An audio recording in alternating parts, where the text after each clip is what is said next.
You don't reach success without taking risks. You have to be willing to take the risk to make it big, or else you're just gonna stay mediocre like everybody else.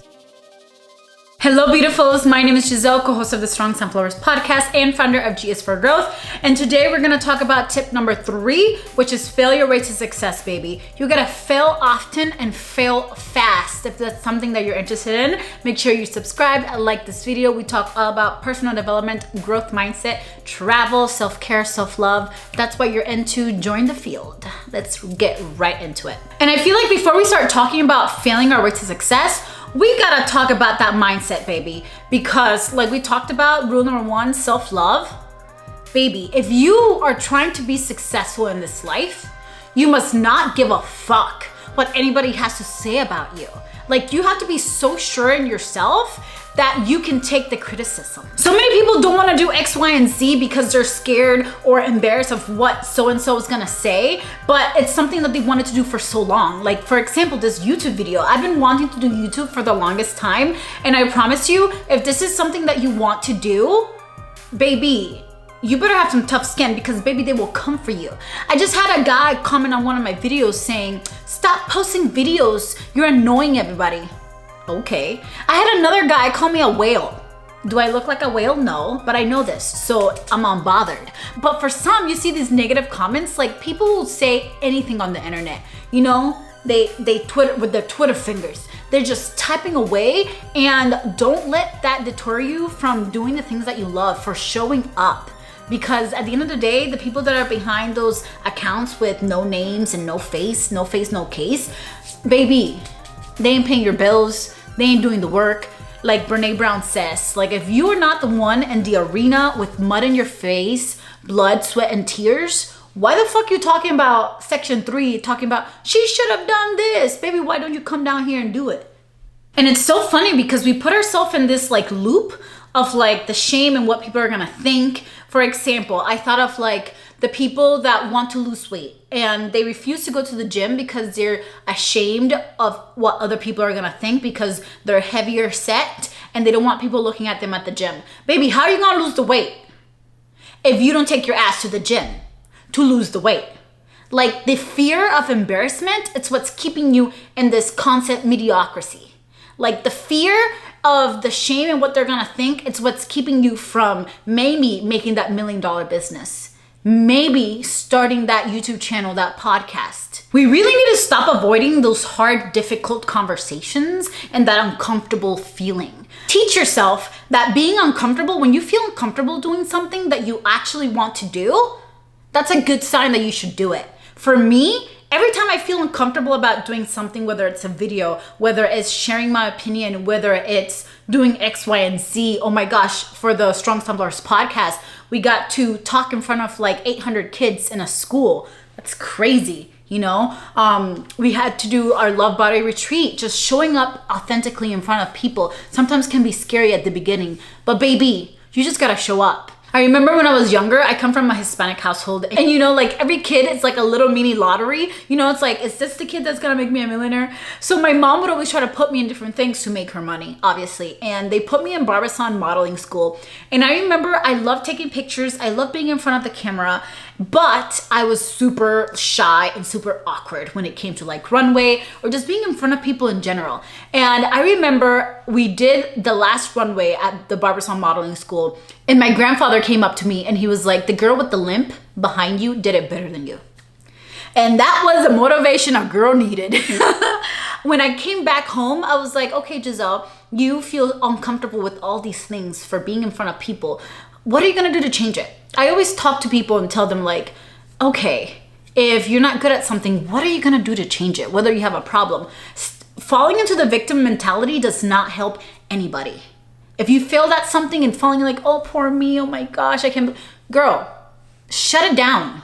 What can you do? What power, take your power back. What can you do moving forward?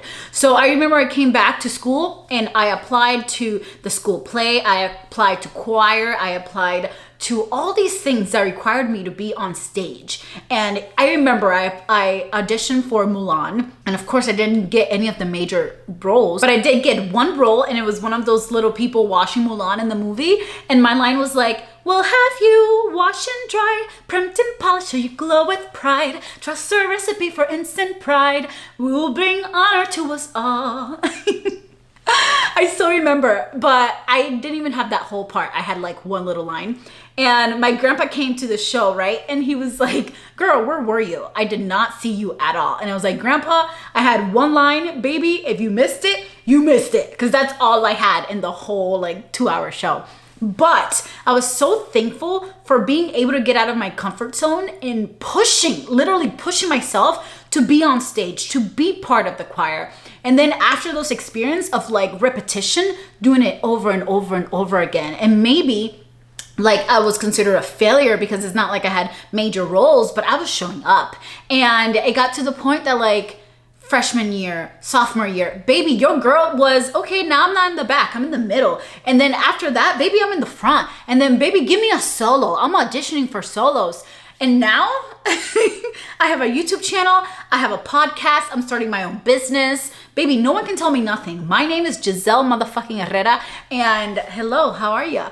And now you can put me anywhere, and I'm gonna show up authentically wherever I go. And I can speak, you take me to a school, you take me to a TED Talk, baby, I can show up. But that took work, that took repetition, that took me constantly putting myself in uncomfortable positions to get to that part. To get to the part that you see now, that blue moment. But it takes fucking practice. And you have to be willing to practice. And you have to be willing to fail. One of the stories that we did on the podcast that I'll never forget, we interviewed this entrepreneur. He owns restaurants. And when we do a Building to Bloom on the podcast, we take them back to the beginning, right? When they were like planting their seed. And I'll never forget, he said, "We started this restaurant with $300 in the bank and a credit card." In a fucking dream, basically. And we didn't know, but we believed in ourselves and we kept trying. We kept pursuing it. We kept trying. And now they own 3 multi-million-dollar restaurants, New York and Florida. That's crazy. Imagine if they would have quit. Imagine if they didn't even try at all. They would have never gotten the success. And right now, learning about entrepreneurship and business, one of the things that I've been watching a lot is Alex Hormozi and Layla Hormozi, Cody Sanchez. I love all of them. But what I've been learning is like, you don't reach success without taking risks. You have to be willing to take the risk to make it big. Or else you're just gonna stay mediocre like everybody else. And when it comes to the game, mindset is everything. One of the quotes that I love from Denzel Washington, he says, "If you are not failing, are you even trying?" Again, when we take it back to basketball, we miss 100% of the shots that we don't take. How are you going to make it if you don't take any shots? And also tying it up to the beginning of this video, like you have to take the shots. Fail fast and fail often, because baby, you're not gonna get better if you're only shooting once every fucking 3 moons, 3 days. No, you gotta shoot every day. You gotta keep shooting. You miss, keep shooting. You grab it, keep shooting. Let's go, let's go, let's go. And that repetition, it's what gives you those lessons. And I feel like really important, right? When we do fail, we have to make sure that we are learning from the fail. Because what a lot of people think, oh, I failed at something, and they think that they can't try again because they start from zero. And what we have to remember is that when we fail, we don't start from zero. We start from whatever lessons that we learned from that failure, and then we take it from there. And I think when we talk about failing our way to success, I think it's really important for us to ask ourselves a couple of questions. What does failure even mean to you? Because I feel like sometimes when we have these illusions up in the air and we don't have concrete definitions of what success, what failure means to us, then things can get a little wavy. But if we can hone down in a specific definition of what it means, then when we achieve it, then it's easier to like identify it and not want for more and more. For me, failure is not trying. Another thing that I heard Alex Hormozi talk about was courage and how not everybody is courageous, right? The courage comes from doing things that you don't want to do. Like, you go into the arena, and even though you're scared, even though you're traumatized, whatever it is, you still show up. That's courage. Courage is not the guy that's talking about courage and that, yeah. It's about the guy that's in the arena. And one of the things that he talked about is having a reservoir of just undeniable proof of who you are and the things that you can accomplish. Because I've been finding myself leaning into that, especially going into this new space of entrepreneurship. Everything is new. You're being stretched, you're learning so much, and you're failing a lot. And you have to fail fast because it keeps moving. And I think having that reservoir of like things that you can go back to and say, hey, I can do this. I've done this, and this. I have the receipts, baby, that I am capable to show up in uncomfortable situations and still make it to the top. But I think creating the content for The Strong Sunflowers was the best thing that could have ever happened to me, because even though no one was watching, I was doing the work to know the difference between self-love and self-care. I was learning about setting boundaries and saying no and actually applying it to my life. I was feeling my way to success and getting comfortable with that feeling of like, oh my gosh, I feel really uncomfortable and I don't feel like I'm perfect at something, and oh my gosh, should I do this? I'm feeling cringe, right? But I'm doing it anyways, because in the podcast, if you listen, make sure you subscribe, we talk all about building to bloom, and you plant your seed in the ground, and then after you plant it, you have root. And then the stem in life is like when you have ups and downs, so you take 3 steps forward and then 4 steps back, and then you don't feel like you're having progress because the stem is just this tall stem. There's nothing to it. There's no little buds, there's nothing. But then you finally reach your bloom moment. So it really helped me view life as that and be like, okay, I'm in my stem right now, and that is okay because my bloom moment is coming. And some stems are longer than others. And also what I've learned throughout this journey with the podcast is that some stems need to be thicker than others too. They're longer and thicker because the bloom moment is heavy. And you don't want to have a bloom moment and then not be able to withstand it with the stem. And I think with this, even having this YouTube channel, when I blow up and I reach millions and masses and having a bigger audience, like I wanna make sure that my foundation for this YouTube channel is concrete, that stem is concrete, that I'm knowing who I am, that I'm knowing what kind of content I wanna create and show up as. So when I do get the fame and the viewers, like a lot doesn't change because I took the time to make sure that my stem can withstand that blue moment. And I feel like we wouldn't have been able to have our Love Your Body retreat in Austin, Texas this last weekend if we wouldn't have kept on going and kept on going. And now I feel like we're closer to one of our bloom moments and actually just creating the field and the community that we want. But that wouldn't have been possible if we would have quit in the beginning when no one was watching. And that ties into the next question, right? Now that we have defined what failure means to us, what does success mean to me?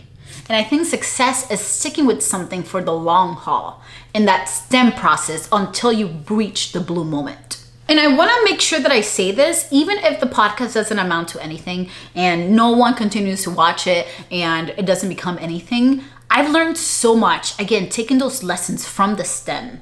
I've learned so much. Without the podcast, I wouldn't have been able to start this YouTube channel.